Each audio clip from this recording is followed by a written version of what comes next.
Hello.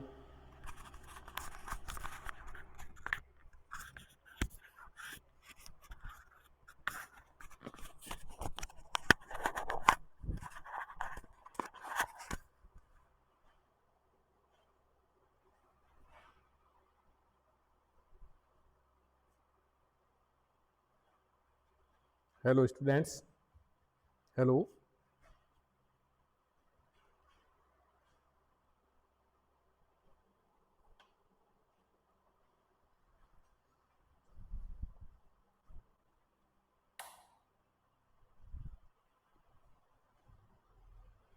Hello विद्यार्थियों, expert education Jodhpur के YouTube channel पर लाइव में आपका स्वागत है। हम समाप्तार्थी हैं कि ये जो क्लास आप देख रहे हैं, हमने प्रयास किया था, टेक्निकल एरर्स आने के कारण ये क्लास लाइव में हो नहीं पाई थी, इसलिए इस क्लास को वापस रिपीट करते हैं। आज का जो हमारा टॉपिक है, भारत का संवैधानिक विकास। भारत में संविधान का विकास किन चरणों के माध्यम से हुआ?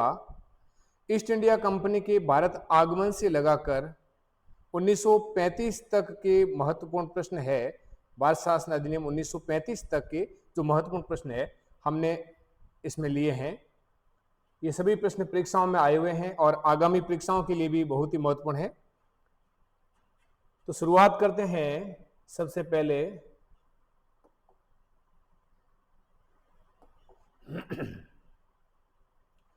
रेगुलेटिंग एक्ट से। पहला प्रश्न जो आपके सामने है वो इस प्रकार से है, प्रश्न को पढ़िए कि निम्नलिखित में से किस अधिनियम में कलकत्ता सर्वोच्च न्यायालय की स्थापना का प्रावधान किया गया था? प्रावधान कौन सा अधिनियम था, कौन सा एक्ट था जिसमें कलकत्ता में एक उच्च न्यायालय की स्थापना का प्रावधान किया गया था? तो यहां पर जो कंपनी के तहत जो अधिनियम आए थे, उसमें सबसे पहला अधिनियम अपना था रेगुलेटिंग एक्ट। इस रेगुलेटिंग एक्ट के तहत कलकत्ता में सर्वोच्च न्यायालय की स्थापना का प्रावधान किया गया था। उनके बाद में 1781 का एक्ट आया, फिर 1784 का पिट का इंडिया एक्ट आया, फिर ये चार्टर एक्ट। इनकी व्याख्या इस प्रकार से है कि 1773 के रेगुलेटिंग एक्ट में कलकत्ता में सर्वोच्च न्यायालय की स्थापना का प्रावधान किया गया और इसकी स्थापना 1774 में की गई। सर एलिजा इम्पे इनके प्रथम मुख्य न्यायाधीश थे। सर एलिजा इम्पे इनके प्रथम मुख्य न्यायाधीश थे। यहां पर जो न्यायालय स्थापित किया गया था, उस न्यायालय में जो न्यायाधीश थे वो थे चैम्बर्स,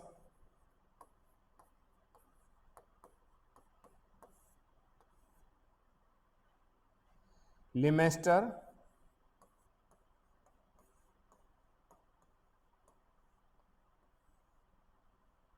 और हाइड, जस्टिस हाइड। और जो ये एलिजा इम्पे है, ये इसमें मुख्य न्यायाधीश थे।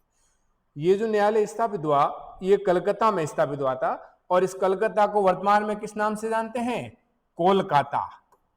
कोलकाता पश्चिम बंगाल की राजधानी। ये जो न्यायालय है, सर्वोच्च न्यायालय, इस न्यायालय के निर्णय के विरुद्ध अगर अपील करनी होती थी, तो इस न्यायालय के निर्णय के विरुद्ध जो अपील होती थी वो प्रिवी काउंसिल में की जा सकती थी। प्रिवी काउंसिल या प्रिवी काउंसिल में की जा सकती थी। ये प्रिवी काउंसिल कहां था? ये ब्रिटेन के लंदन में अवस्थित था। कहां था भैया? ब्रिटेन के लंदन में अवस्थित था।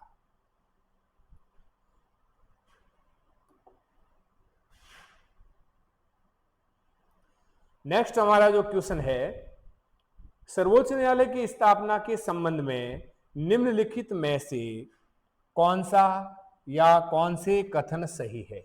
सर्वोच्च न्यायालय के संबंध में इन कथनों में से कौन सा कथन सही है? नंबर 1, पहला जो स्टेटमेंट है कलकत्ता में सर्वोच्च न्यायालय की स्थापना 1773 का जो एक्ट है रेगुलेटिंग एक्ट के द्वारा की गई, पहला। दूसरा, क्या यह कथन सही है? बिल्कुल सही है। कलकत्ता में सर्वोच्च न्यायालय की स्थापना कहां हुई है? कलकत्ता में हुई है। सर्वोच्च न्यायालय की स्थापना कब हुई है? 1773 के रेगुलेटिंग एक्ट के द्वारा की गई, अगले साल हुई थी इनके, यानी 1774 में। लेमेस्टर इस न्यायालय के प्रथम मुख्य न्यायाधीश थे। यह कथन हमारा सही नहीं। लेमेस्टर न्यायाधीश तो थे पर मुख्य न्यायाधीश नहीं थे। चैम्बर्स, हाइड और लेमेस्टर के साथ में ये न्यायाधीश थे। और मुख्य न्यायाधीश कौन थे? मुख्य न्यायाधीश एलिजा इम्पे थे। मुख्य न्यायाधीश कौन थे? मुख्य न्यायाधीश एलिजा इम्पे।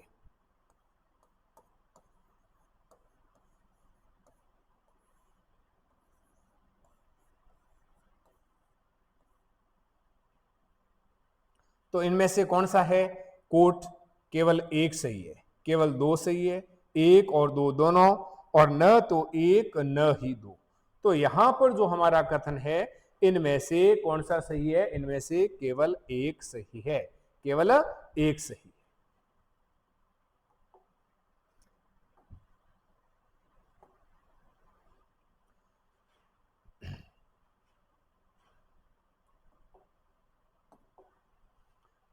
भारत में उपनिवेशी शासन, नेक्स्ट जो तीसरा हमारा प्रश्न है, भारत में उपनिवेशी शासन के संदर्भ में 1883 में इल्बर्ट बिल का उद्देश्य क्या था?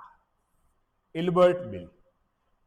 उपनिवेशी शासन, उपनिवेशी शासन किसको कहते हैं? पहले तो यानी भारत क्या था? उपनिवेश था। किसका उपनिवेश था? ब्रिटेन का उपनिवेश था, यानी कॉलोनी कहते हैं इसको इंग्लिश में। तो भारत है ब्रिटेन का उपनिवेश था, ब्रिटेन का यहां पर राज था। तो उनके उपनिवेश के शासन के संदर्भ में 1883 में एक घटना घटित हुई। वो कौन सी घटना थी? यहां पर नीचे चार बातें दी हुई है, इनमें से चार जो ऑप्शन दिए हुए हैं इनमें से एक आपका सही आंसर है।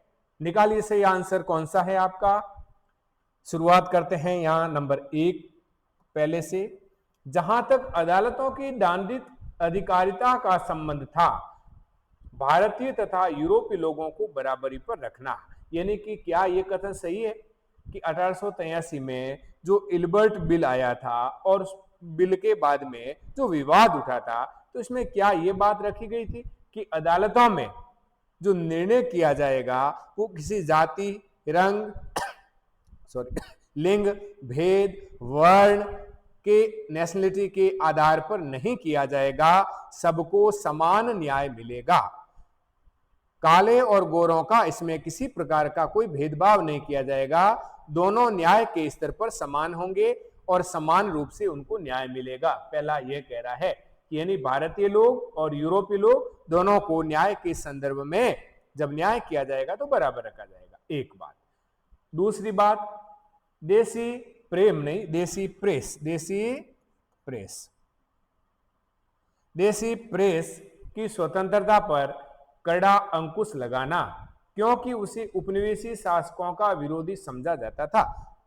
देसी प्रेस यानी भारत में जो अखबार प्रकाशित यहां से होते थे, जो प्रेस थी, क्या उस पर अंकुश लगाने के लिए यह अधिनियम लाया गया था, ये जो बिल था। तीसरा, प्रशासनिक सेवा परीक्षाएं भारत में करवाना ताकि देसी भारतीयों को उसमें बैठने के लिए प्रोत्साहित किया जा सके। चौथा, शस्त्र एक्ट में संशोधन कर देसी भारतीयों को शस्त्र रखने की अनुमति प्रदान करना। तो इनमें से कौन सा सही है? इनमें से हमारा आंसर ए सही है। यानी जहां तक अदालतों की दंडित अधिकारिता का संबंध था, भारतीय तथा यूरोपीय लोगों को बराबरी पर रखना, और फिर बाद में विवाद हुआ और ये बिल वापस लेना पड़ा। अंग्रेजों ने इसको अपना अपमान समझा कि भैया हमारे साथ में और भारतीयों के साथ में बराबर न्याय कैसे किया जाएगा। नेक्स्ट, अगला जो हमारा क्वेश्चन है वो इस प्रकार से है। इनमें दो लिस्ट दी गई है, वो इस प्रकार से है यहां पर कि सूची 1 तथा सूची 2 को सुमिलित कीजिए और सूचियों के नीचे दिए गए कूट से सही उत्तर का चयन कीजिए। ये पहली लिस्ट है और ये दूसरी है। ये लिस्ट 1 है आपकी, ये लिस्ट सेकंड है। पहला है नियंत्रण परिषद की स्थापना। सर्वोच्च न्यायालय की स्थापना। इंग्लिश मिशनरियों को भारत में कार्य करने की अनुमति और गवर्नर जनरल की परिषद में कानूनी सदस्य की नियुक्ति।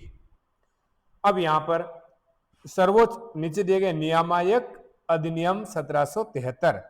यहां पर जो नियामक अधिनियम है वो क्या है? ये रेगुलेटिंग एक्ट है। क्या है ये? रेगुलेटिंग एक्ट है, 1773 का रेगुलेटिंग एक्ट।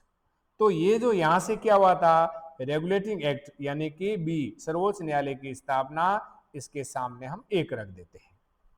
नियंत्रण परिषद की स्थापना, ये पिट का जो अधिनियम आया था, भारतीय अधिनियम 1784, तो इसमें रख देते हैं 2।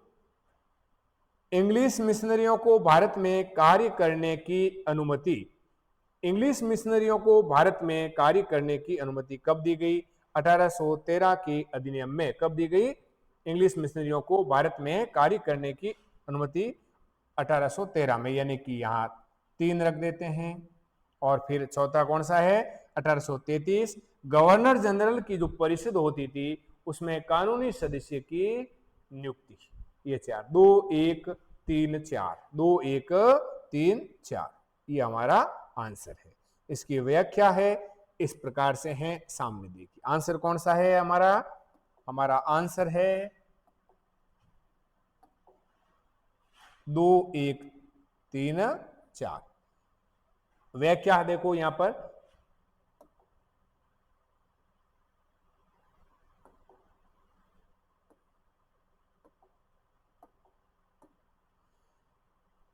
नियामक अधिनियम यानी रेगुलेटिंग एक्ट 1773, इसमें क्या हुआ था? सुप्रीम कोर्ट की स्थापना का प्रावधान किया गया था। चार्टर अधिनियम, इसके बाद में पिट्स इंडिया एक्ट 1784, नियंत्रण परिषद यानी बोर्ड ऑफ कंट्रोल की स्थापना इसमें की गई थी। नेक्स्ट, चार्टर अधिनियम 1813 में इंग्लिश मिशनरीज है, इंग्लिश मिशनरी यानी ईसाई धर्म का प्रचार करने के लिए जो अंग्रेजों के जो पादरी हैं, बिशप है, उनके जो धर्म गुरु है, वो भारत में आए, भारत में कार्य करने की अनुमति, यानी वो भारत में आके कार्य करने लगे, अपने धर्म का प्रचार करने लगे, है ना, लोगों को सहायता देने लगे। जो उनका एक शेड्यूल था उसके तहत ये कब पारित हुआ? 1813 के चार्टर एक्ट के बाद में। चार्टर अधिनियम 1833 में क्या है? गवर्नर जनरल, जो गवर्नर जनरल हुआ करता था, उस गवर्नर जनरल की परिषद में कानूनी सदस्य की नियुक्ति से संबंधित यह अधिनियम है।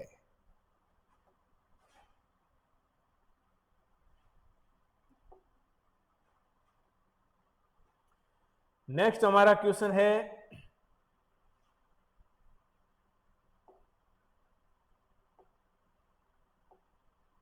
निम्नलिखित में से किससे या किन में भारत में अंग्रेजी शिक्षा की नींव पड़ी?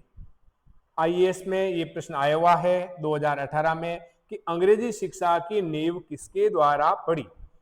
अंग्रेजी शिक्षा में देखिए आप, 1813 का चार्टर एक्ट है एक, दूसरा है general committee of public instruction 1823, और ये प्रत्ययविद नहीं, प्राच्यविद और आंग्लविद,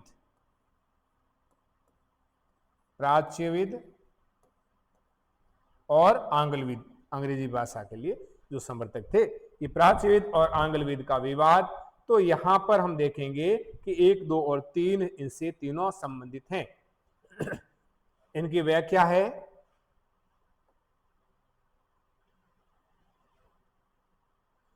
ईस्ट इंडिया कंपनी ने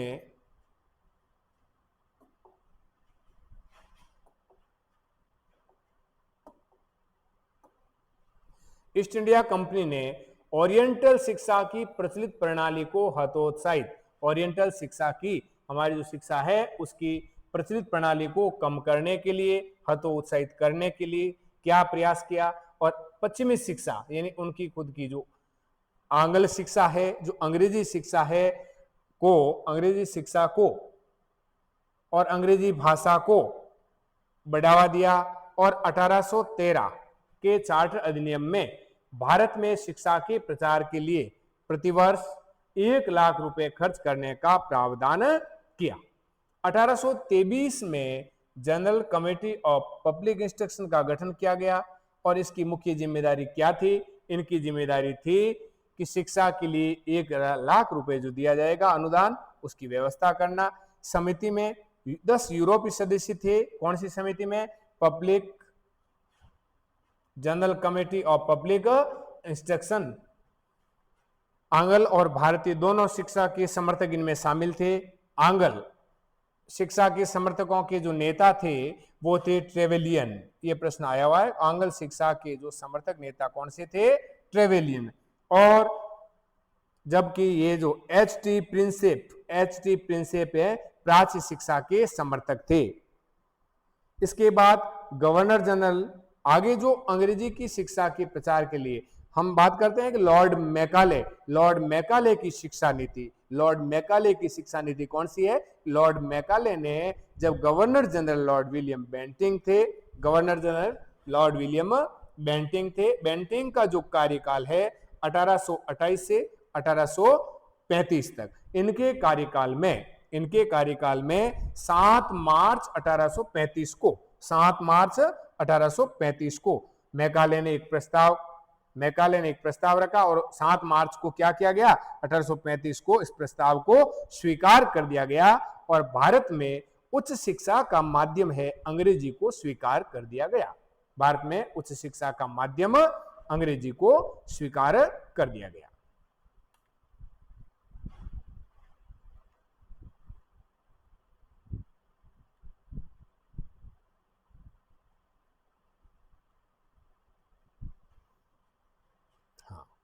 नेक्स्ट लेते हैं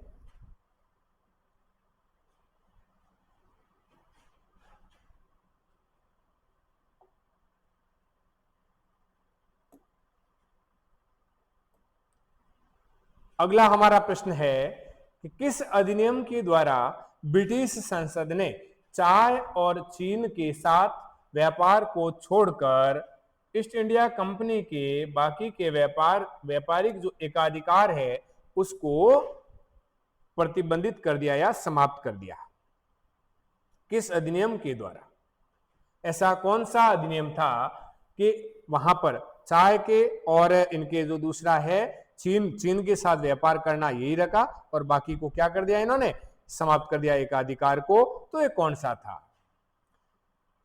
तो ये था भाई 1813 का चार्टर अधिनियम। 1813 के चार्टर अधिनियम के द्वारा उन्होंने कहा कि कंपनी ने अब भारत के साथ में बहुत व्यापार कर लिया है, अब क्या करेंगे? वो केवल क्या करेंगे, यानी कि ईस्ट इंडिया कंपनी है जिनकी जो भारत में 1600 ईस्वी में भारत में आई, ठीक है ना। तो यहां से आने के बाद ये व्यापारी लोग थे, भारत में व्यापार करने के उद्देश्य से आए थे।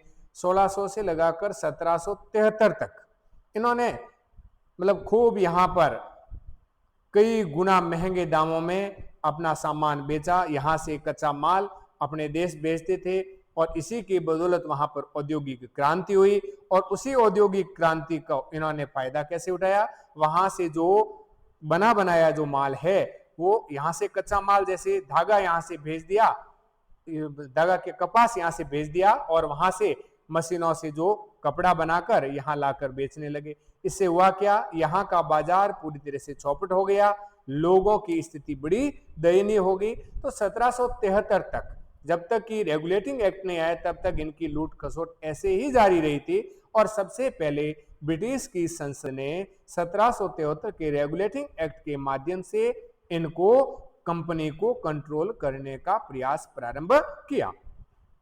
तो फिर 1773 से आते आते 1813 में, यानी कि कितने साल हो गए? 70 के बाद 80, 90, 100 और 10, 40 साल, है ना। 40 साल के बाद में जो ये अधिनियम आया 1813 का, इसमें कंपनी के व्यापारिक एकाधिकार को समाप्त कर दिया गया। कंपनी के व्यापारिक एकाधिकार को समाप्त कर कहा गया कि आप भारत में कौन सा व्यापार करेंगे? केवल चाय बेचेंगे, और दूसरा आपको व्यापार करना है तो चीन के साथ में व्यापार कर सकते हैं, दूसरे देशों के साथ में नहीं कर सकते। इनकी व्याख्या क्या है इस प्रकार से देखिए आप। 1813 के चार्टर अधिनियम के माध्यम से ब्रिटिश संसद ने चाय और चीन के साथ व्यापार को छोड़कर ईस्ट इंडिया कंपनी के भारत के साथ व्यापारिक एकाधिकार को समाप्त कर दिया।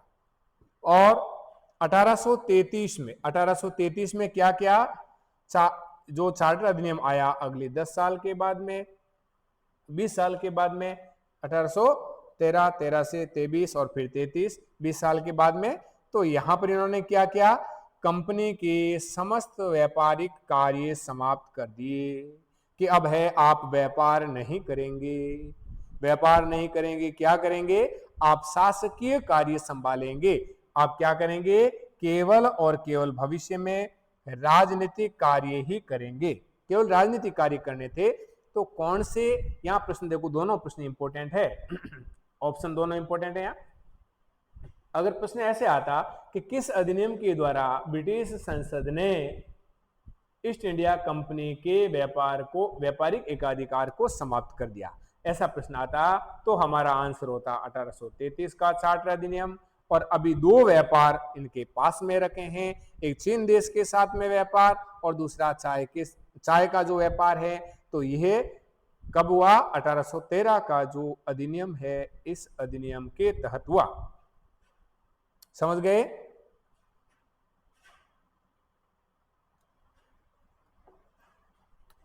आगे लेते हैं अगला प्रश्न, जो 7वां प्रश्न हमारा यह है। ब्रिटिश संसद के, अब की बार आंसर है आपको देना है विद्यार्थियों, अब की बार आंसर आपको करना है। कैसे करोगे, प्रश्न को पढ़ो पहले। ब्रिटिश संसद के किस अधिनियम ने, यानी ब्रिटिश संसद का कौन सा अधिनियम आया जिसने भारत में व्यापार पर ईस्ट इंडिया कंपनी के एकाधिकार को समाप्त कर दिया। यानी अब कंपनी भारत के साथ में कोई व्यापार नहीं करेगी, अब केवल और केवल वह राजनीतिक कार्य करेगी भविष्य में। तो कब हुआ, अभी जो पीछे एक और पूछा था, ईस्ट इंडिया का व्यापारिक एकाधिकार को समाप्त कर लिया। तो यहां हमारा प्रश्न कौन सा है, उपयुक्त में से कोई नहीं आंसर होगा, क्योंकि भारत में व्यापार पर ईस्ट इंडिया कंपनी के एकाधिकार को समाप्त कर दिया, एकाधिकार को समाप्त कर दिया। तो पूरी तरह से जो अगर पूरी तरह से समाप्ति की बात है, एकाधिकार को समाप्त कर दिया, व्यापार को समाप्त करने की बात नहीं है, तो हमारा आंसर है 1813 का चार्टर एक्ट। और पूरी तरह से कंपनी के भारत में व्यापार पर ईस्ट इंडिया कंपनी के अधिकार को समाप्त कर दिया। ठीक है, तो यहां पर इनका प्रश्न का आंसर है उपयुक्त में से कोई नहीं, क्योंकि यहां 1833 का जो चार्टर अधिनियम था, कौन सा, 1833 का चार्टर अधिनियम, चार्टर अधिनियम, इस अधिनियम के द्वारा कंपनी से समस्त प्रकार के, कंपनी के समस्त प्रकार के व्यापार समाप्त कर दिए गए। कंपनी अब व्यापार, कंपनी व्यापार नहीं करेगी, कंपनी व्यापार नहीं करेगी। अब कंपनी क्या करेगी, अब कंपनी क्या करेगी आगे, अब कंपनी केवल राजनैतिक कार्य करेगी। क्या करेगी, अब कंपनी केवल राजनैतिक कार्य करेगी, प्रशासनिक कार्य संभालेगी। इससे पहले का जो अधिनियम आया था, कौन सा अधिनियम था, चार्टर एक्ट था। कौन सा चार्टर एक्ट था, वो चार्टर एक्ट था 1813 का चार्टर एक्ट। कौन सा था, 1813 का चार्टर एक्ट। 1813 के चार्टर एक्ट में क्या था, यानी अब कंपनी क्या करेगी, चीन के साथ में व्यापार कर सकती है, और दूसरा भारत में कौन सा व्यापार कर सकती है, चाय का व्यापार कर सकती है।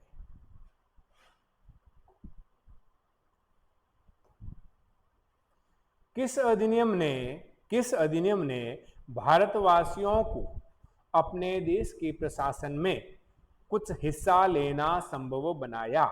ऐसा कौन सा अधिनियम था जिस अधिनियम के कारण कंपनी ने क्या किया? अंग्रेजों ने कहा कि आप भी है भारत के प्रशासन में हिस्सा ले सकते हैं। तो कौन सा अधिनियम था? ये था चार्टर अधिनियम 1833। कौन सा था? चार्टर अधिनियम 1833। 1800 ये क्रांति के पहले का ये चार्टर देखो, चार्टर है 1803, 1813, 1833, 1853। और फिर इसके बाद में यहाँ फिर बाद में 1857 की क्रांति हो जाती है। 1857 की क्रांति के बाद में ये गवर्नमेंट ऑफ इंडिया एक्ट आता है, भारत सरकार अधिनियम 1858 का, ठीक है ना। इसके बाद में ये भारतीय परिषद अधिनियम 1861 का आता है, भारतीय परिषद अधिनियम 1909 का है, भारत परिषद अधिनियम 1900 शासन अधिनियम 1919 का है, और फिर भारत सरकार अधिनियम 1935, और उसके बाद में भारत हो गया आजाद। तो यहां इस प्रश्न का आंसर क्या है आपके? Charter act 1833। अब देखो इसकी व्याख्या देखते हैं, व्याख्या क्या कहती है। यानी चार्टर एक्ट जो है 1833 का, कौन सा? 1833 का चार्टर एक्ट है। इसकी धाराओं में जो सबसे महत्वपूर्ण जो धारा थी वो थी 87। कौन सी धारा थी? 87। धारा 87 में ऐसा क्या लिखा हुआ था 1833 में? यहां पर देखिए, किसी भी भारतीय अथवा क्राउन की देशज प्रजा को, क्राउन यानी महारानी, जो ताज है, जो महाराजा है, जो ताज है, ब्रिटेन के जो राजा है, उनकी देशज प्रजा को अपने धर्म, जन्म स्थान, वंशानुक्रम, वर्ण यानी उसका रंग, अथवा इनमें से किसी एक कारणवश कंपनी के अधीन पद अथवा सेवा के अयोग्य नहीं माना जा सकेगा। यानी यहां पर वो बराबरी का अधिकार दे रहे हैं। कौन सा अधिकार दे रहे हैं? बराबरी का अधिकार दे रहे हैं कि नहीं माना जा सकेगा। कालांतर में राजनीतिक आंदोलन में 1833 एक्ट की ये धारा प्रशासन में भागीदारी हेतु मुख्य भूमिका में रही। तो प्रश्न का आंसर मिल गया, इनकी व्याख्या मिल गई। अब आगे बढ़ने में देर क्यों? अब लेते हैं 9। ब्रिटिश भारत में, क्वेश्चन है आपका, ब्रिटिश भारत में सांप्रदायिक प्रतिनिधित्व, ब्रिटिश भारत में सांप्रदायिक प्रतिनिधित्व की व्यवस्था निम्नलिखित में से किस अधिनियम के द्वारा की गई? कौन सा अधिनियम है भैया कि सांप्रदायिक प्रतिनिधित्व की जिसमें व्यवस्था की गई थी? अब देखिए, गांधी युग आ चुका था। गांधी बाबा का जन्म कब हुआ है? गांधी जी का जन्म हुआ है 2 अक्टूबर। कब हुआ है? 2 अक्टूबर 1869 को। कुछ घटनाएं देखो, जोड़कर देखो। अब फिर यहां पर है गांधी जी का जन्म हुआ, यहां पर 28 दिसंबर 1885 को क्या हुआ? कौन सी घटना घटित हुई भारत के इतिहास में? 18 दिसंबर 1885 को कांग्रेस की स्थापना हुई। कौन सी स्थापना हुई? किसकी स्थापना हुई? कांग्रेस की स्थापना हुई। कब हुई है? 28 दिसंबर 1885 को। शुरुआत किसने की भैया इसकी? ए.ओ. ह्यूम। किसने की है? ए.ओ.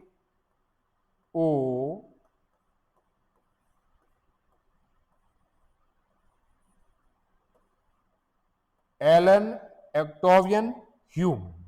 उद्देश्य क्या था? क्या भारतीयों को स्वतंत्रता देना इनका उद्देश्य था?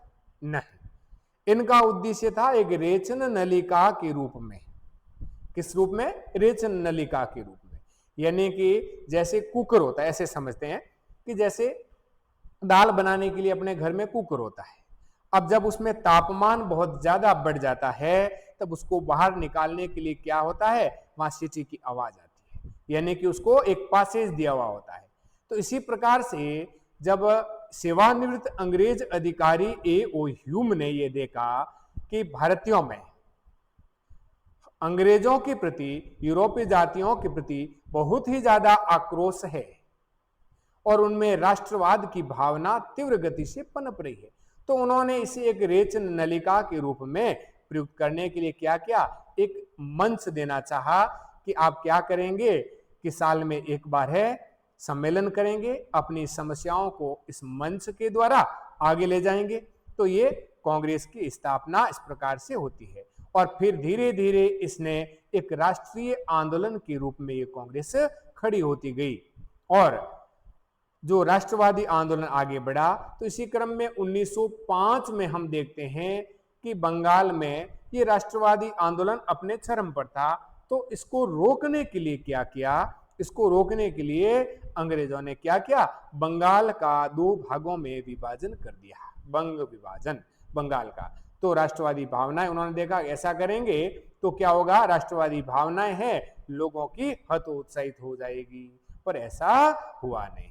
जब ऐसा नहीं हुआ तो और हमें तोड़ने के लिए उन्होंने एक और है ना स्कीम है, एक और वो प्रोजेक्ट लेकर आए और वो प्रोजेक्ट था 1909 का मार्ले मिंटो सुधार अधिनियम। कहने को तो ये सुधार अधिनियम है, कुछ सुधार जैसी बातें लगती भी है, परंतु ये जाना जाता है अपने सांप्रदायिक निर्वाचन प्रणाली के लिए। 1909 बहुत बार इसमें से प्रश्न आया हुआ है, बहुत बार प्रश्न आते हैं, आगे भी आते रहेंगे। क्या है ये मार्ले मिंटो सुधार अधिनियम? ये मार्ले कौन था, ये मिंटो कौन था? मार्ले है उस समय के भारत सचिव हुआ करते थे और मिंटो कौन थे? मिंटो भारत के तत्कालीन भारत के वायसराय थे, भारत के वायसराय थे। तो इन दोनों का यह अधिनियम है मार्ले मिंटो अधिनियम 1909। इस अधिनियम में इन्होंने क्या किया, मुसलमानों के लिए एक मतलब फूट डालो और राज करो की नीति इन्होंने कैसे अपनाई कि मुसलमानों के लिए इन्होंने क्या किया कि पृथक निर्वाचन मंडल, पृथक निर्वाचन प्रणाली इन्होंने शुरू कर दी, आपके लिए अलग से वोट होगा, ये आरक्षण की व्यवस्था कर दी। ठीक है ना। तो सांप्रदायिक प्रतिनिधित्व की व्यवस्था कौन सी अधिनियम के तहत की गई? ये की गई थी 1909 के अधिनियम के तहत।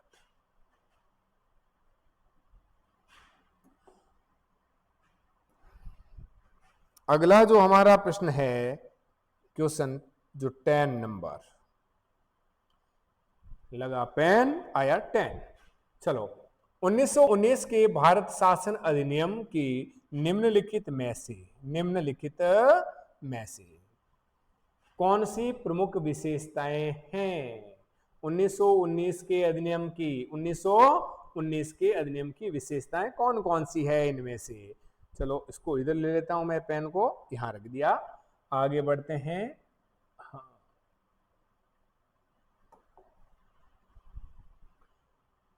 1919 के अधिनियम की ये प्रश्न देखो आईएएस में आया हुआ है, आईएएस एग्जाम में, तो बहुत ही इंपॉर्टेंट प्रश्न है भैया। तो यहां देखो प्रांतों की कार्यकारिणी सरकार में द्वैध शासन की स्थापना 1 नंबर, मुसलमानों के लिए पृथक सांप्रदायिक निर्वाचन मंडलों की व्यवस्था 2 नंबर, केंद्र द्वारा प्रांतों को विधायी शक्ति का हस्तांतरण। कौन सा आंसर इसमें से सही है?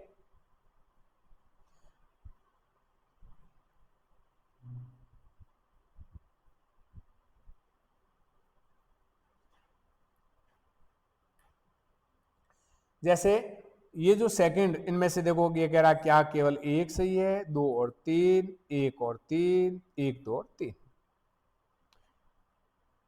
ये देखिए आप, मुसलमानों के लिए पृथक सांप्रदायिक निर्वाचक मंडलों की व्यवस्था कब की थी? मुसलमानों के लिए पृथक सांप्रदायिक निर्वाचक मंडल की व्यवस्था 1909 के मार्ले मिंटो सुधार अधिनियम में की थी। इसका मतलब ये तो नहीं है, ये तो नहीं है। तो जिसमें 2 आएगा वो तो हमारा आंसर नहीं है, तो ये भी हमारा आंसर नहीं है और ये भी हमारा आंसर नहीं है। अब आगे, केंद्र द्वारा प्रांतों को विधायी शक्ति का हस्तांतरण हुआ था, ठीक है, ये सही है। प्रांतों की कार्यकारिणी सरकार में द्वैध शासन की व्यवस्था ये भी की गई थी, यानी 1909 के द्वारा 1919 का जो अधिनियम है, इस अधिनियम के द्वारा केंद्र में द्वैध शासन की स्थापना की गई। यानी यहाँ पर जो कुछ सब्जेक्ट्स हैं, कुछ विषय है, उनको 2 भागों में विभाजित किया गया। एक रखा गया आरक्षित विषय और दूसरे हस्तांतरित विषय। आरक्षित जो विषय होते थे वो बहुत ही महत्वपूर्ण विषय होते थे, और जो प्रांतों के जो गवर्नर होते थे, वो गवर्नर और गवर्नर की जो कार्यकारिणी जो बॉडी है, उनके द्वारा उन विषयों का वो प्रशासन करते थे। और दूसरा जो है हस्तांतरित, उसमें जो उनका उत्तरदायित्व जो मंत्री है उनको दिया जाता था और वो इनका करते थे। आरक्षित में कौन कौन से विषय हुआ करते थे? आरक्षित में ज्यादा महत्व के विषय हुआ करते थे, ठीक है ना। अब इनकी व्याख्या देखते हैं थोड़ी। 1919 का जो ये अधिनियम है, इस अधिनियम को किस नाम से जानते हैं? 1919 का ब्रिटिश संसद के द्वारा जो पारित अधिनियम है, इस अधिनियम को हम मॉन्टेग्यू चेम्सफोर्ड सुधार अधिनियम कहते हैं। क्या कहते हैं भैया? इसको मॉन्टेग्यू चेम्सफोर्ड सुधार अधिनियम। मॉन्टेग्यू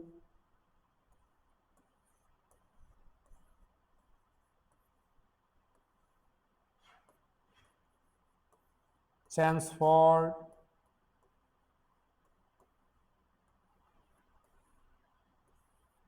सुधार अधिनियम। सुधार अधिनियम।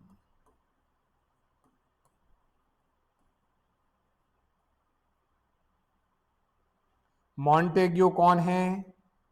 ये जो मॉन्टेग्यू है, एडविन मॉन्टेग्यू, ये भारत सचिव थे। कौन थे ये? भारत सचिव थे उस समय के। और ये चेम्सफोर्ड कौन थे?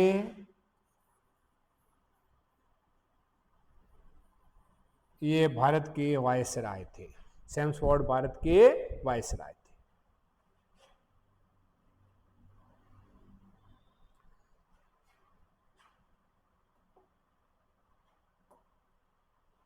नेक्स्ट 11वां जो हमारा क्वेश्चन है, निम्नलिखित में से किस एक अधिनियम द्वारा, निम्नलिखित में से किस एक अधिनियम के द्वारा भारत में संघीय न्यायालय की स्थापना हुई? भारत में संघीय न्यायालय की स्थापना हुई। कौन सा अधिनियम था ये जिसके द्वारा भारत में संघीय न्यायालय की स्थापना हुई? भारत परिषद अधिनियम 1861 नहीं हुई, डेफिनेटली। भारत सरकार अधिनियम 1909, भारत सरकार अधिनियम 1909 के द्वारा भी संघीय न्यायालय की स्थापना नहीं हुई। भारत सरकार अधिनियम 1919, इसके द्वारा भी संघीय न्यायालय की स्थापना नहीं हुई। भारत सरकार अधिनियम 1935। तो हमारा आंसर क्या है? हमारा आंसर है भारत सरकार अधिनियम 1935 के तहत क्या हुआ? संघीय न्यायालय की स्थापना हुई। चलो इसकी व्याख्या देखते हैं। भारत में संघीय न्यायालय की स्थापना 1935 के अधिनियम के तहत 1 अक्टूबर 1937 को की गई थी। कब की गई? संघीय न्यायालय की स्थापना 1 अक्टूबर 1937 को की गई थी। 1 अक्टूबर 1937 को यह व्यवस्था की गई। और अधिनियम कौन सा था? अगर कब की गई व्यवस्था तो हमारा आंसर ये होता है 1 अक्टूबर 1937 होता है। और जब पूछा जाएगा अधिनियम कौन सा था, तो अधिनियम 1935 का अधिनियम था। ये भारत परिषद नहीं है ना, भारत सरकार अधिनियम 1935 है। 1935 इसके प्रथम मुख्य न्यायाधीश सर मॉरिस गवेयर थे। नाम इंपॉर्टेंट है बड़ा, याद रखना आपको। सर मॉरिस गवैयर, सर मॉरिस गवैयर इनके प्रथम मुख्य न्यायाधीश थे। एक प्रथम मुख्य न्यायाधीश और थे, कौन थे वो? जो पहले 1773 में जो न्यायालय स्थापित हुआ था वो न्यायालय कौन सा था भैया, याद है आपको कुछ? अभी जो शुरुआत के प्रश्न में किए थे हमने, 1773 के रेगुलेटिंग एक्ट के तहत कौन सा न्यायालय था? वो सर्वोच्च न्यायालय था, और ये एक संघीय न्यायालय है। ये कौन सा न्यायालय? संघीय न्यायालय है, और वो सर्वोच्च न्यायालय था। ये भारत संघ के लिए, ये किसके लिए है? संघ के लिए है। भारत क्या बनेगा? यहां पर बात आई कि भारत क्या बनेगा? भारत राज्यों का एक संघ बनेगा, केवल राज्यों का नहीं, वहां उस समय राज्य नहीं थे। उस समय जो 1935 का अधिनियम था, तो भारत किसका संघ? यहां पर एक देखो, अखिल भारतीय संघ बनाने का प्रस्ताव है ना, एक संघ, भारतीय संघ बनाने का प्रस्ताव रखा गया था। तो ये संघ कैसे होगा, ये आगे के प्रश्नों में हम चर्चा करेंगे। वहां पर कौन थे भाई मुख्य न्यायाधीश 1773 वाले में? वो भारत के लिए सर्वोच्च न्यायालय था। किसके लिए था? भारत के लिए। और इनकी स्थापना कब हुई थी? 1774 में। कहां पर हुई थी? कलकत्ता में। वर्तमान में इस कलकत्ता को क्या कहते हैं? कोलकाता, कोलकाता। चलो आपके लिए प्रश्न देते हैं, पश्चिम बंगाल की राजधानी का नाम क्या है? ठीक है, ये आपको ढूंढना है। तो यहां पर, और यहां जो न्यायाधीश बने थे, ये कैसा न्यायालय था? सर्वोच्च, सुप्रीम कोर्ट, सर्वोच्च न्यायालय। कैसा न्यायालय था? सर्वोच्च न्यायालय। और इस सर्वोच्च न्यायालय के मुख्य न्यायाधीश कौन थे? इस सर्वोच्च न्यायालय के मुख्य न्यायाधीश एलिजा इम्पे थे। कौन थे? एलिजा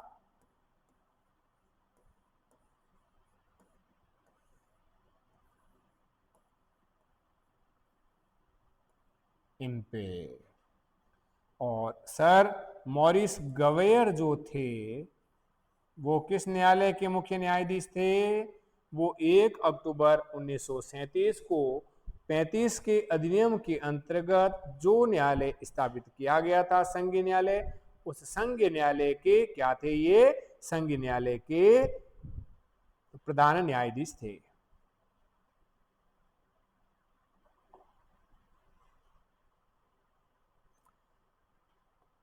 क्वेश्चन नंबर 12, केंद्र में द्वैध शासन किस अधिनियम के अंतर्गत स्थापित किया गया? क्वेश्चन है आपके लिए, केंद्र में द्वैध शासन, केंद्र में द्वैध शासन, डायआर्की।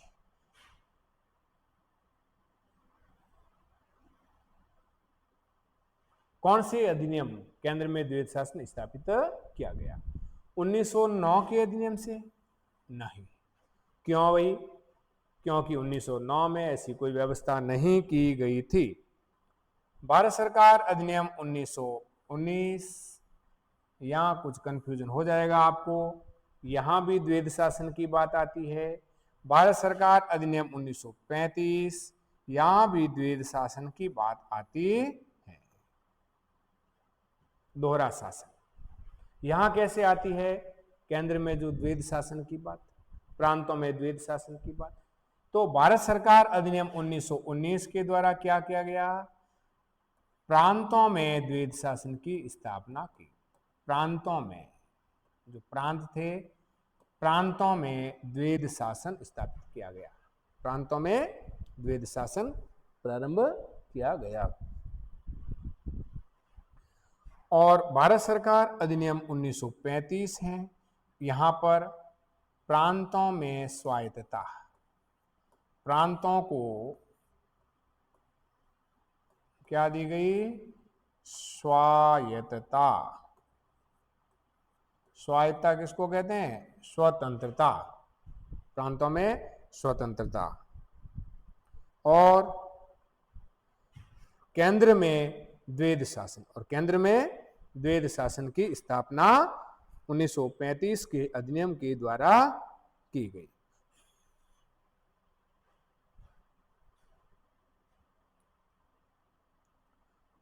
तो यहां आंसर कौन सा सही है हमारा? द्वैध शासन केंद्र में, भारत सरकार अधिनियम 1935 के द्वारा केंद्र में द्वैध शासन की स्थापना की। क्या था ये? भारत संघ बनाने का एक प्रस्ताव रखा गया, अखिल भारतीय संघ 1935 में, और प्रांतों में द्वैध शासन को समाप्त कर दिया गया और केंद्र में इसकी व्यवस्था का प्रावधान किया गया। संघीय विषयों को दो भागों में बांटा गया, एक आरक्षित और एक हस्तांतरित।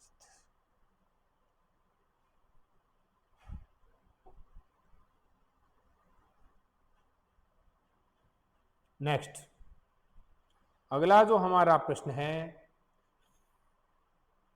वो इस प्रकार से है, भारत सरकार अधिनियम 1919 में, भारत सरकार अधिनियम 1919 में प्रांतीय सरकार के कार्य आरक्षित यानी रिजर्व और अंतरित यानी ट्रांसफर विषयों के अंतर्गत बांटे गए थे। निम्नलिखित में से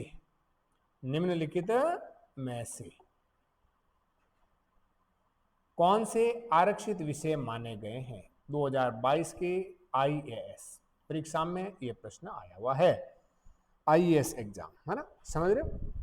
भारत की सबसे बड़ी प्रशासनिक सेवा है आईएएस, तो इसमें यह प्रश्न आया था। अब भारत सरकार अधिनियम 1919 में प्रांतीय सरकार के कार्य को दो भागों में बांटा गया, एक तो आरक्षित और एक हस्तांतरित। अब अगर 1935 की बात करें तो 1935 में केंद्र के विषयों को बांटा गया था और यहां पर इनको। अब कौन सा है भैया आरक्षित विषय? कौन से हैं? न्याय प्रशासन, न्याय प्रशासन ये आरक्षित विषय था। भू राजस्व ये भी आरक्षित विषय था, और पुलिस ये भी आरक्षित विषय के तहत था। और जो स्थानीय स्वशासन है, जिसको वर्तमान में हम पंचायती राज कहते हैं, ये स्थानीय स्वशासन है, इसको हस्तांतरित विषय माना गया। तो ये नहीं है हमारा। तो अब 1, 3 और 4 कहां पर आंसर है? 1, 3 और 4 ये हमारा आंसर है। इनकी जो व्याख्या है देखिए आप, भारत सरकार अधिनियम 1919 की एक प्रमुख विशेषता प्रांतों में द्वैध शासन की स्थापना। इस प्रणाली के तहत प्रांतीय सरकार के कार्यों को दो भागों में बांटा गया, आरक्षित या हस्तांतरित। आरक्षित विषयों के अंतर्गत न्याय प्रशासन, भू राजस्व, वित्त, पुलिस, सिंचाई आदि को रखा गया, जबकि जो ट्रांसफर्ड सब्जेक्ट्स थे उसमें जो लोकल बॉडी का जो प्रशासन है, स्थानीय स्वशासन है, शिक्षा है, स्वास्थ्य है, कृषि है, इनको रखा गया।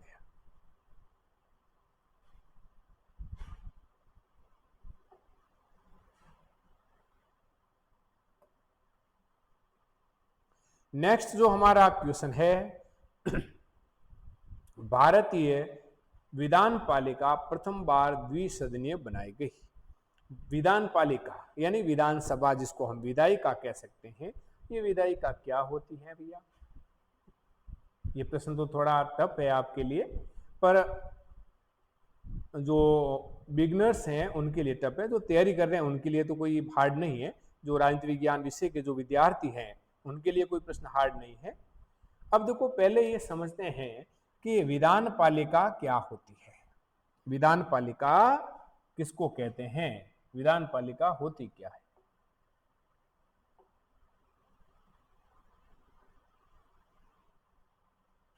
इसको हम ऐसे समझेंगे, विधान पालिका किसको कहते हैं, तो यहां देखते हैं।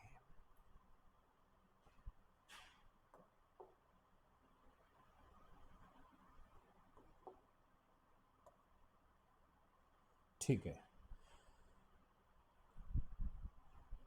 यानी शक्ति पृथक्करण का सिद्धांत नाम सुना आपने।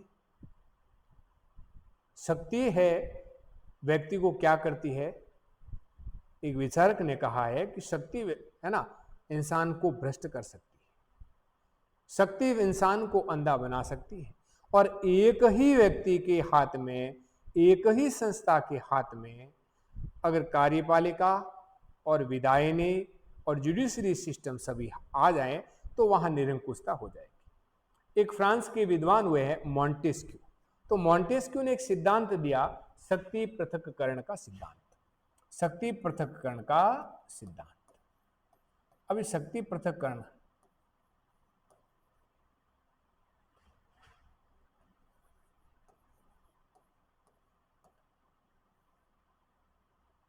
पृथक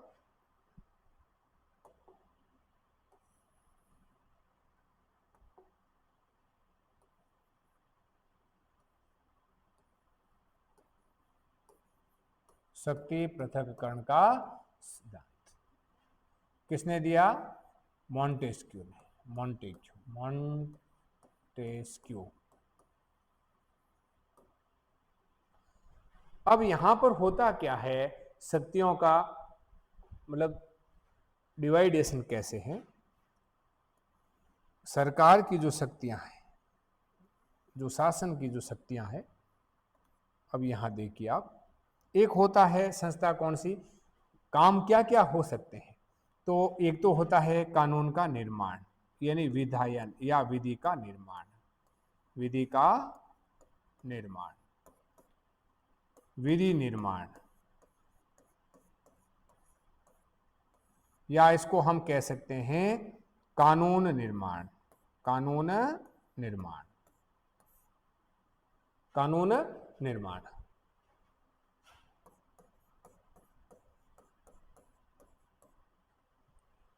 इसके बाद में, कानून निर्माण के बाद में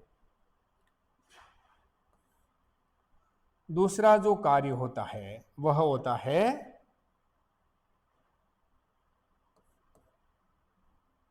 कानून निर्माण। एक सरकारी कार्य को लागू करवाना, इस बने हुए कानून को क्या करना, इसको लागू करवाने का कार्य होता है,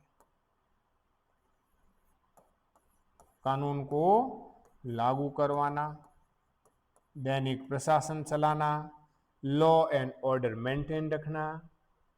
और तीसरा होता है न्याय प्रदान करना। तीसरा क्या होता है? न्याय प्रदान करना। तो ये तीन ही कार्य पहले क्या हुआ करते थे, प्राचीन काल में जो राजतंत्र की व्यवस्था होती थी, तो विधायन का है ना, जुडिशरी का, लॉ एंड ऑर्डर का कार्य तीनों एक ही हाथों में होते थे, राजा के हाथ में, सर्वोच्च शक्ति राजा के हाथ में होती थी।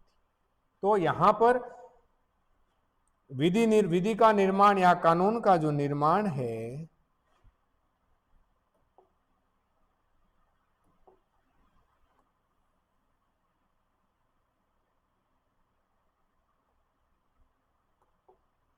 करने के लिए विधायिका है।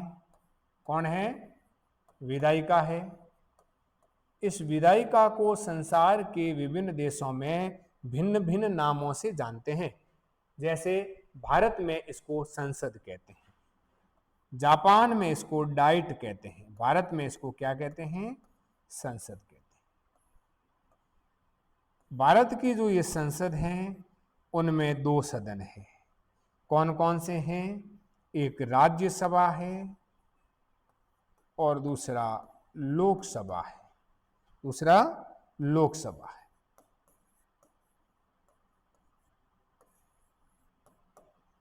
राज्यसभा को हम कहते हैं उच्च सदन, स्थायी सदन। लोकसभा को कहते हैं लोकप्रिय सदन, निम्न सदन, अस्थायी सदन भी कह सकते हैं। तो यहां पर इनका कार्य, विधायिका का कार्य क्या है? विधायन, विधि का निर्माण करना। नेक्स्ट इसके बाद में दूसरा जो है अंग, वो है कार्यपालिका। इनका क्या कार्य है? कार्यपालिका। इनका कार्य है, इसने जो कानून बनाए उन कानून को लागू करवाना, कानून को लागू करना।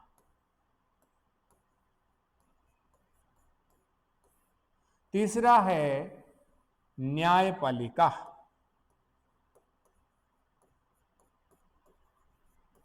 इनका क्या कार्य है न्यायपालिका का? न्याय प्रदान करना। तो यहां पर बात हमारे क्या चल रही थी? ये सबके अलग अलग कार्य हैं। तो यहां बात क्या हो रही थी हमारे? बात यह हो रही थी कि भारतीय विधान पालिका यानी कि हमारी जो संसद जिसको हम कह रहे हैं, व्यवस्थापिका जिसको हम कह रहे हैं, ठीक है ना, ये दो सदनों की है। जैसे अब वर्तमान में इनके दो सदन कौन कौन से हैं? लोकसभा और राज्यसभा है। तो ये दो सदनों वाली संसद है जो ये बनी थी। तो ये कब बनी? ये संसद वाली कब बनी?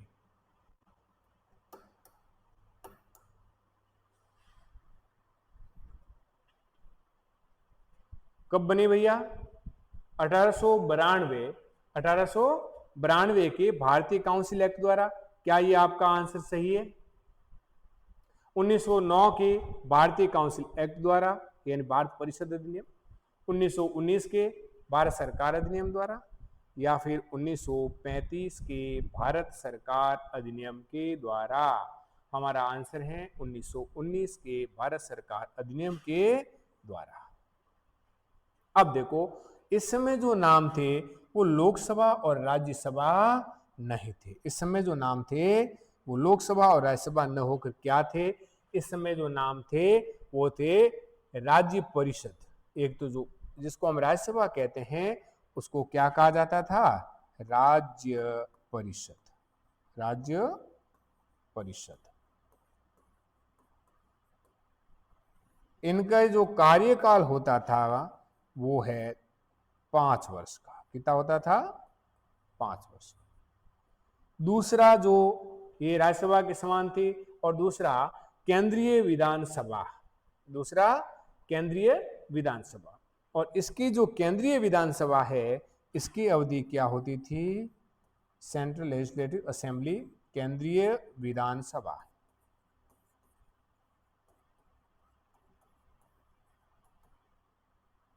इनका जो कार्यकाल है 3 वर्ष का हुआ करता था। कितना हुआ करता था? 3 वर्ष का। तो 1919 के द्वारा भारत सरकार 1919 के भारत सरकार अधिनियम के द्वारा भारतीय विधान पालिका पहली बार 2 सदनों की बनी। और अब है इनका क्या नाम है? संसद। और इनके अनुच्छेद है, आर्टिकल आपको याद करने हैं। तो संसद के मैं बड़े शॉर्ट में आपको बताता हूं। सरल। क्या करेंगे हम? सरल। इसको याद रख लो, सरल। स का अर्थ क्या होता है? संसद, यानी कि 79। र का अर्थ क्या है? 80। ल का अर्थ क्या है? 81। यानी कि अनुच्छेद जो हमारा है आर्टिकल 79। 79 में क्या कहा गया है? 79 आर्टिकल कहता है कि भारत में क्या होगी? एक संसद होगी। संसद का प्रावधान कौन से अनुच्छेद में किया गया है? संसद का प्रावधान कौन से अनुच्छेद में किया गया है? संसद का प्रावधान आर्टिकल 79 में किया गया है। अनुच्छेद 80, आर्टिकल 80 में क्या कहा गया है? उसमें कहा गया है कि राज्यसभा होगी। क्या होगी? राज्यसभा होगी। चलो, फिर है लोकसभा होगी। ये आर्टिकल 81 में बताया गया है। तो सरल याद कर लो। सरल 79, 80, 81, 79, 80, 81। संसद यानी सरल। संसद कैसी है? सरल है।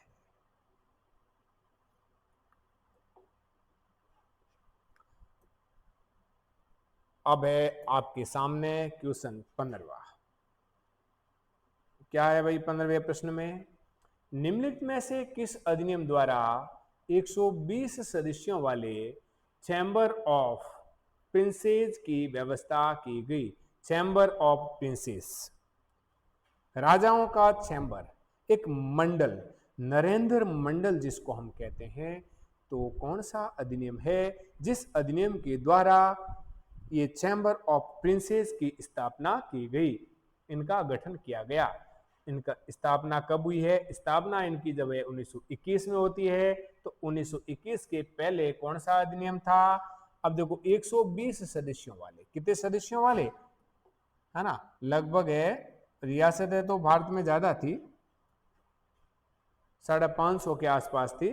तो यहां जो बात हो रही है आपके किस अधिनियम द्वारा? 120 सदस्यों वाले, यानी जो चैम्बर ऑफ कॉमर्स जो बनेगा, जो नरेंद्र मंडल जो बनेगा, वो नरेंद्र मंडल में जो मुख्य मुख्य जो बड़ी रियासतें हैं, उन बड़ी रियासतों के इनमें राजा भाग लेंगे, इनके सदस्य होंगे।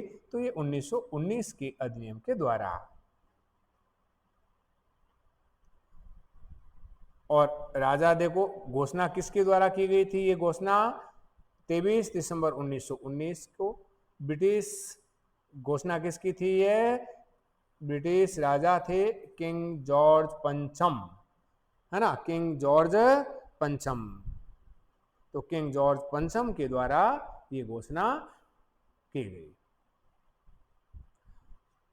उद्घाटन कब हुआ इसका? नरेंद्र मंडल का उद्घाटन हुआ फरवरी 1921 में। उद्घाटन कब हुआ? फरवरी 1921 में। अब लेते हैं क्वेश्चन नंबर 16। राष्ट्रपति की अध्यादेश निर्गत करने की शक्ति प्रेरित है, यानी ये शक्ति राष्ट्रपति है जब संसद का अधिवेशन है, नहीं चल रहा हो और कोई कानून बनाने की जरूरत हो, तो हमारे राष्ट्रपति महोदय के पास में अध्यादेश जारी करने की, ऑर्डिनेंस पास करने की शक्ति है। ये शक्ति कहां से मिली उनको? भारत के संविधान से। भारत के संविधान में कौन से स्रोत से इसको लिया गया है? तो इनके लिए, और देखो स्रोत तो भारतीय संविधान के बहुत सारे स्रोत हैं, पर सबसे बड़ा जो भारतीय संविधान का स्रोत है वह 1935 का भारत सरकार का अधिनियम है। जैसे अमेरिका के संविधान से बहुत सारी बातें ली गई है, ब्रिटेन के संविधान से, फ्रांस के संविधान से, रूस के संविधान से, ऑस्ट्रेलिया के संविधान से, कनाडा के संविधान से, दक्षिण अफ्रीका के संविधान से, जर्मनी के वीमर संविधान से, है ना, बहुत सारे देशों के संविधानों से हमने अच्छी बातें ली है। इसीलिए तो भारतीय संविधान की कुछ विद्वानों ने आलोचना की है। क्या कहा है कि कहीं से ईंट कहीं से रोड़ा और भानुमति ने कुनबा जोड़ा, उन्होंने ये कहा, परंतु ऐसा है नहीं। क्यों नहीं ऐसा? क्योंकि उनका क्या कर दिया गया? हमने उनका भारतीयकरण कर दिया। उनका क्या कर दिया? उनका भारतीयकरण करके लिया है, उनको ऐसे ही नहीं लिया हमने।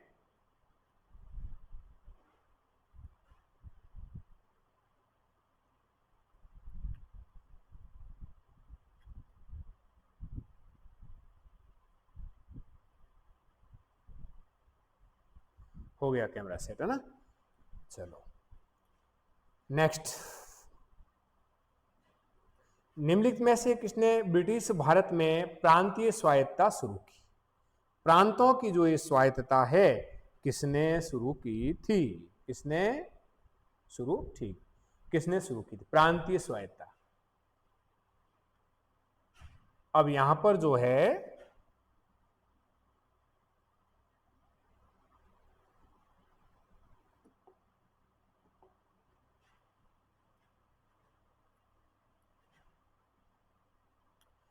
Cabinet mission 1946, cabinet mission 1947, Simon commission 1927, Bharat सरकार अधिनियम 1935 वाले की बात हो रही है यहां पर, भारत सरकार अधिनियम 1919 की। प्रांतों की स्वायत्तता, प्रांतों, यहां देखो कैबिनेट मिशन योजना के तहत क्या हुआ था भारत में? कैबिनेट मिशन योजना के तहत क्या हुआ था भाई? कैबिनेट मिशन योजना के तहत भारत में संविधान सभा का निर्माण हुआ था।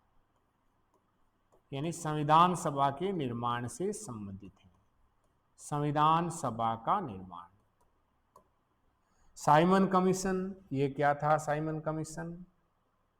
1919 का जो अधिनियम आया, उस अधिनियम की समीक्षा के लिए ये कमीशन है भारत भेजा गया था। इसको व्हाइट कमीशन भी कहते हैं, है ना, क्योंकि इसके सभी सदस्य अंग्रेज थे। भारतीयों ने इनका विरोध किया कि भाई हमारी समस्याओं के आप उनका सॉल्यूशन करने के लिए एक आयोग बना रहे हो और उसमें पहले हमको लेते ही नहीं हो, खुद ही समस्या खड़ी करते हो हमारे लिए और खुद ही समाधान अपने हिसाब से करते हो, आपको पता ही नहीं कि हमारी समस्या है क्या। तो फिर है यहाँ पर नारे लगे, Simon go back, Simon go back, Simon वापस जाओ, इनके नारे लगे। और भारत सरकार अधिनियम 35 है, भारत सरकार अधिनियम 1919। तो 1919 में क्या हुआ था? देखो 1909 जो है भारत सरकार अधिनियम 1909 वाला है, इसमें क्या था? इनकी जो मुख्य विशेषता थी, सांप्रदायिक निर्वाचन प्रणाली को प्रारंभ किया। सांप्रदायिक निर्वाचन प्रणाली, सांप्रदायिक निर्वाचन प्रणाली को प्रारंभ किया। 1919 का जो भारत सरकार अधिनियम 1919 है, इसके द्वारा इस प्रणाली को आगे बढ़ाया गया। जैसे यहाँ पर 1909 में ये केवल और केवल मुसलमानों के लिए उनको लागू किया, स्वतंत्र निर्वाचक मंडल उनके लिए यहाँ अपनाए गए। और 1919 में आते आते इसको क्या कर दिया गया? और बढ़ा दिया गया। किसके लिए कर दिया गया? इसको है सिखों के लिए भी लागू कर दिया भैया,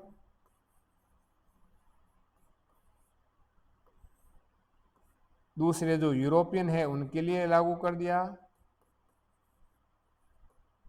एंग्लो इंडियन है उनके लिए लागू कर दिया, यानी बहुत सारे लोगों के लिए, बहुत सारे समुदायों के लिए इनको लागू कर दिया। 1919 की भारत सरकार अधिनियम 1919, जिनको हम मॉन्टेग्यू सेम्सफोर्ड सुधार अधिनियम कहते हैं, इनकी एक और विशेषता है। वो विशेषता क्या थी? प्रांतों में द्वैध शासन, प्रांतों में द्वैध शासन। 1935 का जो भारत सरकार अधिनियम है, इस अधिनियम की क्या विशेषता थी? इस अधिनियम में सबसे पहली बात तो ये थी कि एक बहुत ही जटिल, बहुत ही लंबा प्रपत्र था, बहुत ही लंबा दस्तावेज था और एक भारतीय संघ बनाने की इसमें बात रखी गई थी। अब प्रांतों से ये द्वैध शासन की व्यवस्था को समाप्त करके, यानी कि प्रांतों को स्वायत्तता दी गई, प्रांतीय स्वायत्तता। क्या दी गई? प्रांतीय स्वायत्तता। स्वायत्तता का अर्थ क्या होता है विद्यार्थियों? स्वतंत्रता, फ्रीडम, है ना। प्रांतीय स्वायत्तता, फ्रीडम ऐसे नहीं तुम पूरी तरह से आजाद हो। यहाँ प्रांतों में पहले जो विषय थे उनको ट्रांसफर्ड और रिजर्व में जो बांट रखा था, तो वहां से वो हटा लिया और इसको अब लागू कहाँ कर दिया? केंद्र सरकार में, है ना। तो केंद्र में जो द्वैध शासन है 1935 के अधिनियम के द्वारा केंद्र में द्वैध शासन आ गया और प्रांतों में स्वायत्तता। प्रश्न का आंसर क्या है हमारे? प्रांतीय स्वायत्तता कब प्रारंभ हुई? तो 1900 कब हुई? 1935 के अधिनियम द्वारा। ये हमारा आंसर है।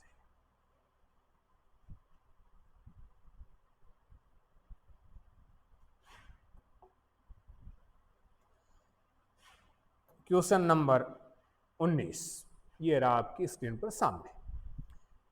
भारत शासन अधिनियम 1935 के तहत प्रस्तावित संघीय प्रणाली थी। यस, भारत शासन अधिनियम 1935, कौन सा अधिनियम? 1935 की बात हो रही है, ध्यान रखना। प्रस्तावित संघीय प्रणाली थी। यहां देखो संघ की बात हो रही, किसकी बात हो रही है? संघीय। कौन सी संघीय प्रणाली थी? कैसी संघीय प्रणाली थी? है ना, अखिल भारतीय संघ, भारत संघ, संयुक्त भारत या भारतीय परिसंघ, यानी फेडरेशन ऑफ इंडिया, एक भारतीय संघ। कैसा संघ? भारतीय संघ बनाने की। अब भारतीय संघ बनेगा कैसे? तो इनके लिए देखो ये व्याख्या देखो आप, कैसे बनेगा भारतीय संघ? भारत शासन अधिनियम 1935 के तहत, है ना। इनका निर्माण कैसे होगा? एक तो तत्कालीन ब्रिटिश भारत के जो प्रांत थे, जैसे भारत में उसमें अब राज्य हुआ करते हैं ना, उसी प्रकार से प्रांत होते, तो 11 प्रांत थे, तो ये भारतीय प्रांत। फिर जैसे अब केंद्र शासित प्रदेश हैं, उसी प्रकार से चीफ कमिश्नर प्रांत थे, और दूसरा इनके साथ में देशी रियासतें, जैसे राजस्थान की, अगर राजस्थान नहीं था उसमें राजपूताना था, तो राजपूताना की अगर मैं बात करूं तो भाई 19 देशी रियासतें थी और 3 ठिकाने थे, और एक चिफ का जो अजमेर मेरवाड़ा ये क्षेत्र था। तो यहाँ तो इन सबको मिलाकर एक संघ का प्रस्ताव रखा गया कि एक भारत का संघ बनेगा, तो वो फेडरेशन ऑफ इंडिया भारत संघ बनेगा। तो इस संघ का प्रस्ताव रखा, पर ये प्रस्ताव ही रह गया, यानी कि एक्शन में आया नहीं, ये प्लान एग्जीक्यूट नहीं हुआ। क्यों नहीं हुआ? निहित स्वार्थों के कारण। क्यों नहीं हुआ? अपने अपने स्वार्थ छुपे हुए थे, इसके कारण नहीं हुआ। और अंग्रेजी सरकार की भी ये मंशा नहीं थी कि वो एक भारत का ऐसा कोई संघ बनाए। अब यहां मैं आपको ये समझाना चाह रहा था कि जो ये संघ है, यहां फेडरेशन की बात हुई, यूनियन की नहीं हुई, यूनाइटेड इंडिया की बात, संयुक्त भारत की बात नहीं हुई। ये एक ढीला ढाला संघ है। कैसा संघ है? ढीला ढाला। ढीला ढाला कैसे देखें? इसको हम ऐसे समझेंगे,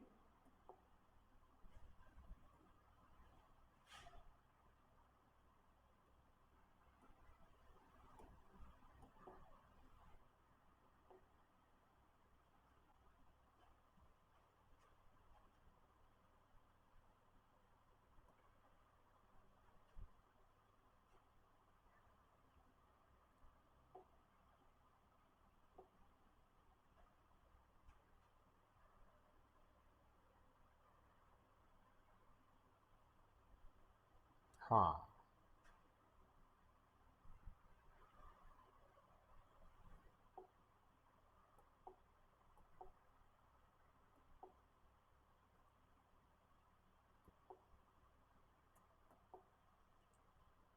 हमारा जो भारतीय संविधान का जो आर्टिकल 1 है, आर्टिकल 1, वो भी कहता है कि भारत एक संघ है। भारत क्या है? भारत एक संघ है। ये संघ कैसा संघ? भारत के लिए देखो 2 नाम है। वैसे जो भारत के बहुत सारे नाम रहे हैं। भारत को हमने और कौन कौन से नाम से जानते हैं? भारत को पहले है, भारत को आर्यों की भूमि यानी आर्यावर्त भी कहा जाता था। आर्यों की भूमि, कुलीन लोगों की जो भूमि है, आर्यावर्त, क्या कहा जाता था? आर्यावर्त कहा जाता था।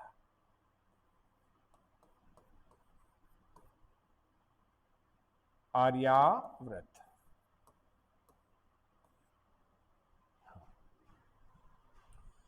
फिर बाद में भारत को और किस नाम से जानते हैं? भारत को जम्बू द्वीप के नाम से भी जानते हैं। सप्त सैंधव प्रदेश है ये, 7 नदियों की भूमि है ये। भारत को हिंदुस्तान के नाम से भी जानते हैं।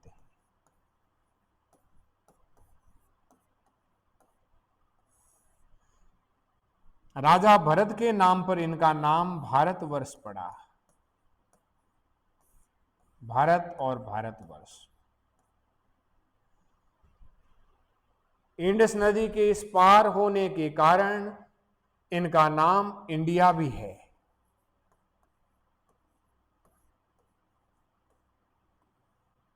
तो अब है हमारे संविधान में हिंदुस्तान नाम नहीं रखा, इनके लिए भी बहुत सारी बातें हैं। पहले अभी यही देखते हैं हम कि संविधान में क्या क्या नाम है। तो संविधान में जो भारत का जो नाम है,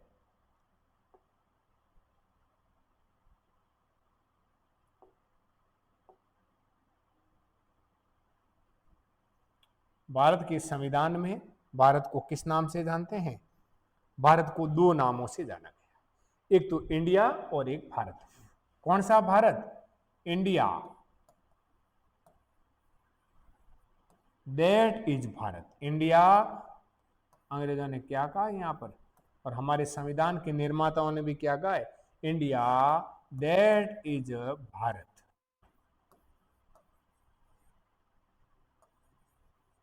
इंडिया जो कि भारत है, क्या होगा, क्या होगा भैया, एक देश होगा। कैसा देश होगा, shall be the state of union या the union of state, the state, STAT, state of, the union of state, the union of states,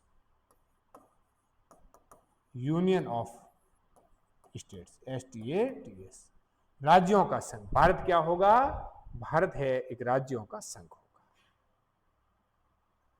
अब यहां बात यह आई कि राज्यों का जो भारत संघ होगा तो कैसा होगा, क्या राज्यों को भारत से अलग होने की अनुमति है, क्या राज्य भारत से अलग हो सकते हैं, उनको स्वतंत्रता है।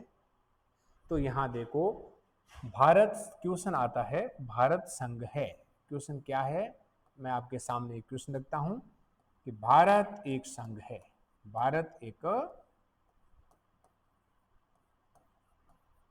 संघ है। यहां पर यूनियन, फेडरेशन नहीं है ना, भारत एक संघ है। कैसा संघ है, ऑप्शन देखो, ये क्वेश्चन है ऑप्शन ए, अविनाशी राज्यों का,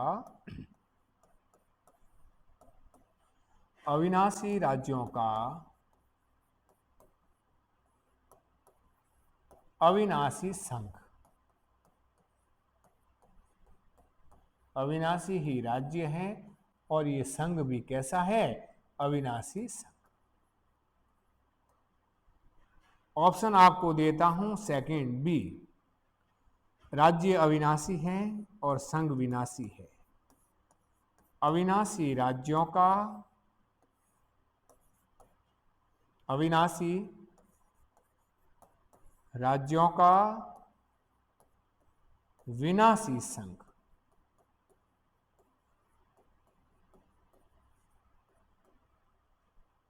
तीसरा जो आपको ऑप्शन दे रहा हूं सी, राज्य भी विनाशी है और संघ भी विनाशी है।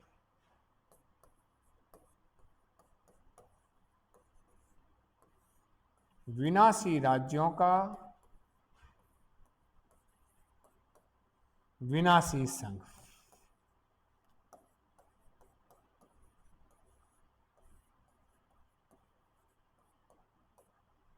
चौथा है विनाशी राज्यों का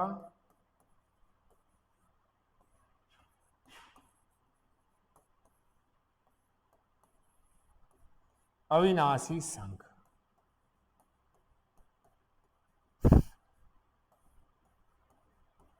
हाँ भैया, देखिए इनमें से कौन सा आंसर सही है। भारत एक संघ है, भारत एक संघ है। भारत कैसा संघ है, भारत कैसा संघ है, अविनाशी राज्यों का अविनाशी संघ, यानी राज्य भी अविनाशी हैं और वह संघ भी अविनाशी है।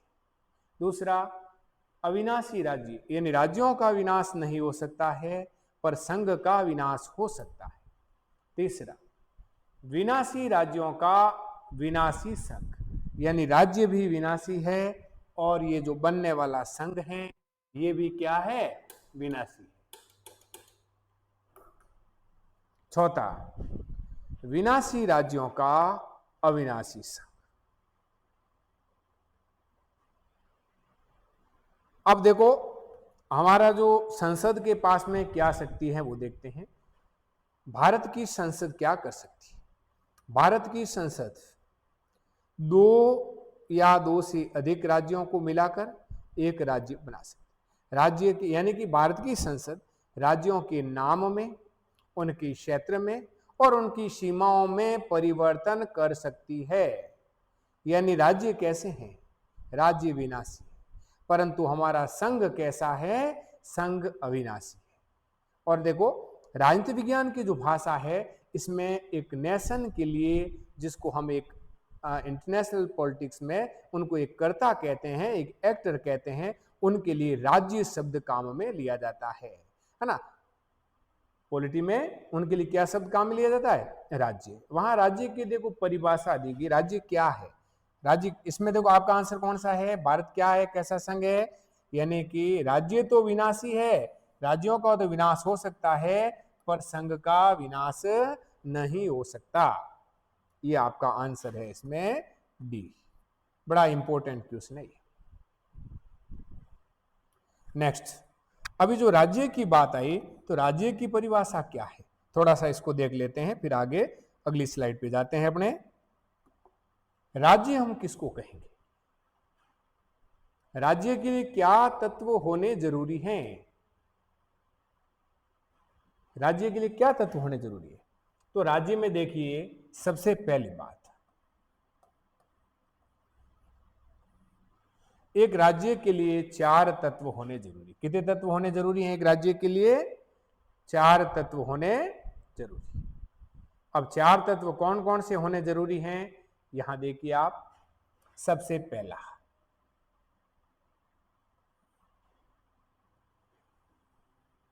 राज्य के लिए कोई निश्चित भूभाग होना चाहिए, कोई क्षेत्र होना चाहिए। जैसे ये भारत का मैप है, भारत का नक्शा बनाया मैंने, तो यहां पर क्या होना चाहिए? एक नक्शा, एक मैप, एक भूभाग होना चाहिए। ठीक है, पहली शर्त। दूसरा, उसमें जनसंख्या होनी चाहिए। क्या होना चाहिए? पॉपुलेशन, जनसंख्या होनी चाहिए।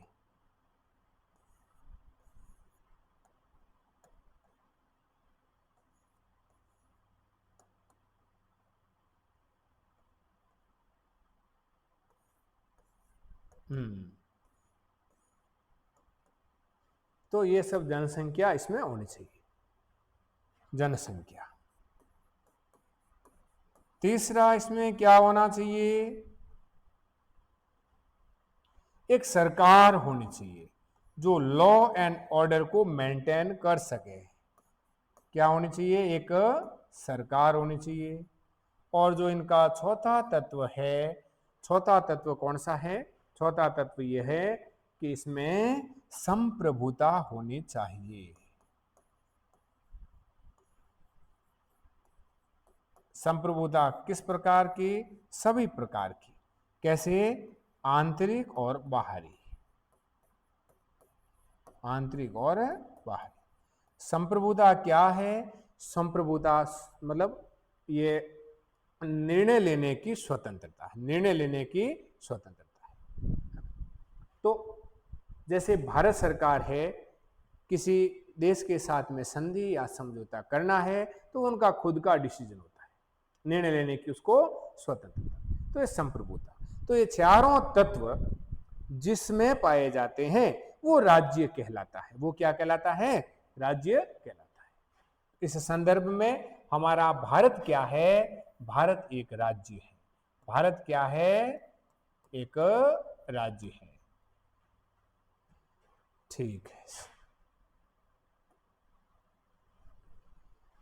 तो यहां पर जो संघ की बात आई, भारत संघ है ना, फेडरेशन ऑफ इंडिया, तो वो संघ कैसे बनना था, संघ कैसे प्रस्तावित था? ये संघ जो प्रस्तावित है, भारत संघ, वो संघ किससे बनना था? देशी, एक तो जो राज्य थे उसमें के जो प्रांत थे, उन प्रांतों को लेकर। दूसरा, उस समय जो चीफ क्षेत्र कमिश्नरी जो क्षेत्र थे उनको लेकर, और फिर इनके साथ में जो देशी रियासतें थी उन सबको जोड़कर एक संघ बनना था, परंतु ये संघ बना नहीं।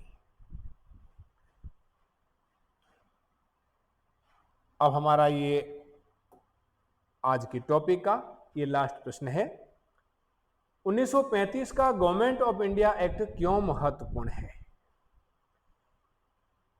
तो सभी विद्यार्थी जो इस क्लास को देख रहे हैं, लाइव में देख रहे हैं, उनसे मेरा आग्रह रहेगा कि हमारा जो एक्सपर्ट एजुकेशन यूट्यूब चैनल है, एक्सपर्ट एजुकेशन यूट्यूब चैनल है हमारा, जिस पर देखो क्लासें चलती है, लाइव क्लासें, ये विद्यार्थियों के लिए हमने एक क्रिएट किया है चैनल एक्सपर्ट एजुकेशन। दिखाई दे रहा आपको? EXPERT, expert, EDUCATION, expert education Jodhpur. तो आप इस एक्सपर्ट एजुकेशन जोधपुर को लाइव क्लासें देखने के लिए सब्सक्राइब करें। अब लाइव क्लासें कौन कौन सी हो रही है हमारे, तो जैसे है ना, डे टाइम में यहाँ पर 12:30 से 1:30 बजे तक जो लाइव क्लास होती है वह है रीजनिंग की।